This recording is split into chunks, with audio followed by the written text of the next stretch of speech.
Police అధికారులకు నా యొక్క సూచన, దీన్ని కాంప్లైంట్లను కానీ వాళ్ళ ఇచ్చే ఎవిడెన్స్లను కానీ ఎక్కడ కూడా బయటికి తీసుకురాకండి.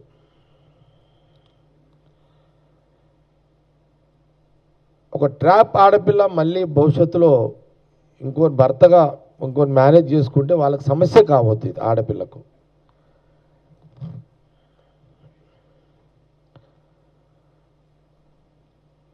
ఈ విషయాన్ని ఒకసారి నేను గత 3-4 రోజుల నుంచి నేను ఆ ప్రెస్ మీట్ చూసిన తర్వాత ప్రెస్ మీట్ పెట్టాలని నేను ఒక ఆలోచనతో చెప్పడం జరిగింది. దానితో పాటు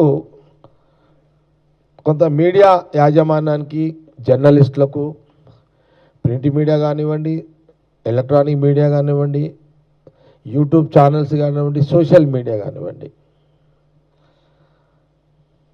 కొంత నా వ్యక్తిగత అభిప్రాయాన్ని, సూచనని కొంత మీడియా ద్వారా షేర్ చేస్తున్నాం.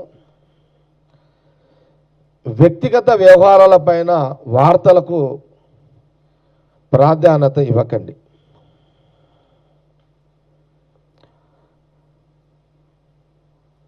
సమాజంలో అనేక ప్రజా సమస్యలు ఉన్నాయి. మీరు ఆల్రెడీ ప్రజా సమస్యల మీద ఎంటైర్ మీడియా వార్తలు రాస్తుంటారు, దాన్ని ప్రభుత్వాలు చూస్తుంటాయి, ప్రతిపక్షాలు చూస్తుంటాయి. దాని మీద మీ మీడియా రాసిన కథనాల మీద, ప్రజా సమస్యల కథనాల మీద ఎవరి పాత్ర వాళ్ళు పోషిస్తుంటూనే ఉంటారు, అధికార పార్టీ కానీ ప్రతిపక్ష పార్టీ కానీ. వ్యక్తుల ప్రైవసీని దెబ్బతీయొద్దు అనేదే ఒక సూచన. నిజమైన, అబద్ధమైన నాయకుడైనా, ఆఫీసర్ అయినా, సామాన్య ప్రజలైనా వాళ్ళ వ్యక్తిగత వ్యవహారాలు మీడియాలో చూపించడం వల్ల సమాజానికి ఉపయోగం అయితే లేదు. Print media, electronic media, YouTube, social మీడియాలో వ్యక్తిగత సంబంధాల వార్తలు ఆపేయడం బెటర్ అనేది నా సూచన. ఒకరో ఇద్దరో అట్లని భూమి మీద ఉన్న మగవాళ్ళందరూ చెడ్డోళ్ళు కాదు, ఆడవాళ్ళు చెడ్డోళ్ళు కాదు. ఎవరో ఒకడో ఇద్దరో ముగ్గురు 10 మంది ఉంటారు.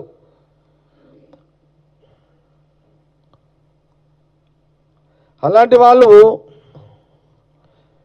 ఒక అమ్మాయిని ఫ్రెండ్షిప్ చేస్తాడు, అమ్మాయిని స్నేహం చేస్తాడు, తెలియకుండా ఆమెతోటి ఒప్పిస్తాడు, ఏం ఫొటోస్ తీస్తారు.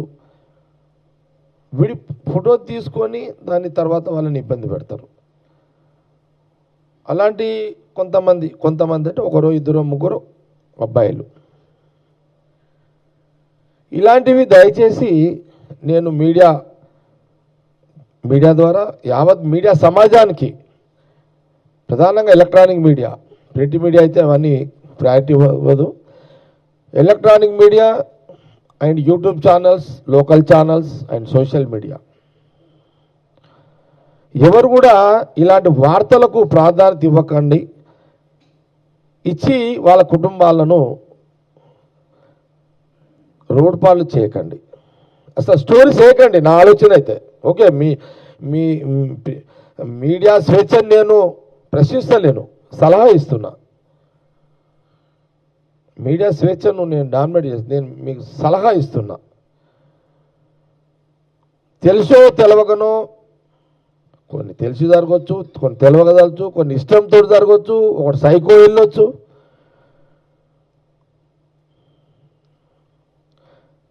భూమి మీద, సమాజం మీద ఒక మనిషి, ఒక ఆడ, ఒక మగ, ఒక సెక్స్, ఒక కలయిక, అది సృష్టి, అది ప్రైవసీ. అది ప్రైవసీలను ప్రైవసీని, సెక్స్ ప్రైవసీని సమాజంలో బట్టబయలు చేసే యొక్క ప్రయత్నాలు, దాన్ని అలాంటి దానికి మనము ప్రాధాన్యత ఇవ్వద్దు అనేది నేను చెప్పదలుచుకున్నా. ఒక 4 గోడల మధ్యలో జరిగే సెక్స్ బ్లాక్మెయిల్ కానీ ఎవరైనా కానీ అలాంటి దాన్ని కూడా మనకు అవసరం. ఈ సమాజంలో అది ప్రాధాన్యత కాదు. అది ఒకరి ఇష్టాల మీద ఆధారపడి ఉన్నటి సిస్టమ్. అది దీన్ని కూడా కొంత, అందుకే నేను ఎంటైర్ మీడియా యాజమానాలకు, రిపోర్టర్లకు అందరు కూడా నేను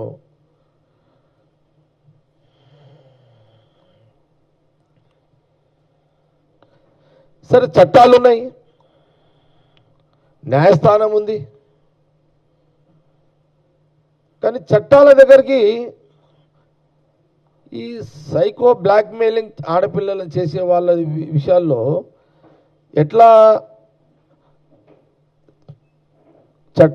చట్టం అంటే కొంత పోలీసు దగ్గర సీక్రెసీ ఉంటుంది. న్యాయస్థానం పోయినప్పుడు అడ్వకేట్లు ఎవరు వాళ్ళకు ఉంటారు, వాదోపవాదాలు, ఇదంతా బహిర్గతం అవుతుంది. ఓకే, మనం చట్టాన్ని గౌరవించాల్సిందే, న్యాయాన్ని గౌరవించాల్సిందే, న్యాయ పరిధిలో నడవాల్సిందే, చట్ట పరిధిలో జీవించాల్సిందే.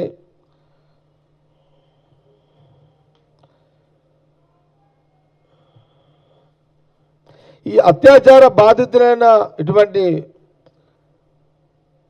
ఆడపిల్లలు కాపాడుకునే ప్రయత్నంలో వాస్తవం కూడా చెప్పాడు. నేను జనరల్గా ఎప్పుడైనా పొలిటికల్కి వస్తే పోలీసు వాళ్ళతో కొట్లాడతా, అది వేరు.